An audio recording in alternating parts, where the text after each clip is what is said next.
Hi అండి, మీరు ఎలా ఉన్నారు? నేను చాలా బాగున్నాను.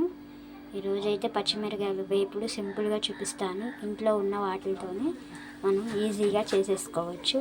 ఎలాగో చూపిస్తాను, చూసేయండి.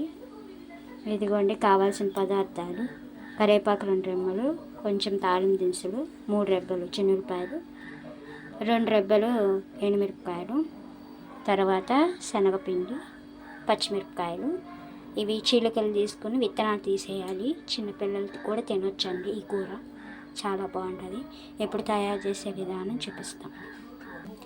ఇదిగోండి బాండి పెట్టుకున్న, దాంట్లో తగినంత నూనె వేసుకున్నాను. ఇప్పుడైతే ఆయిల్ వేడెక్కింది. పచ్చిమిరకాయలు వేసేసుకున్నాను.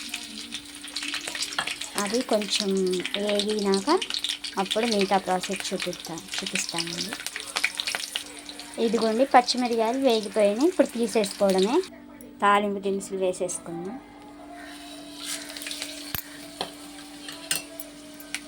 ఇదిగోండి కరివేపాకు చిన్నులపాయలు కూడా వేసేసాను. ఇంకా నెక్స్ట్ శనగపిండి వేసేసుకోవడమే. ఉప్పు పసుపు శనగపిండి వేసేది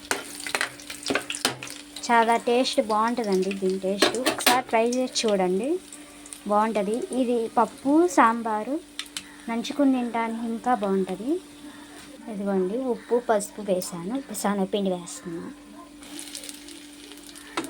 సింపులే అండి, ఇంతే, తొందరగా అయిపోతుంది. పప్పు సాంబార్ ఉన్నప్పుడు నంచుకోవడానికి ఏం లేనప్పుడు ఇలా సింపుల్గా చేసేసుకోవచ్చు. చాలా ఈజీ. ఒకసారి ట్రై చేసి చూడండి. పచ్చిమిరకాయలు కారం ఉంటుంది కాబట్టి ఇంకా కారం అవసరంలా. ఎండుమిరపకాయలు కూడా వేసాం కదా, అవసరం లేదు. మొత్తం ఒకసారి నీట్గా కలిపేసుకుందాం. చాలా బాగుంటుంది. ఒకసారి ట్రై చేయండి. ఇదిగోండి పచ్చిమిరకాయలు వేసేస్తాను. కలిపేయడమే. ఇంకా అయిపోయిందండి.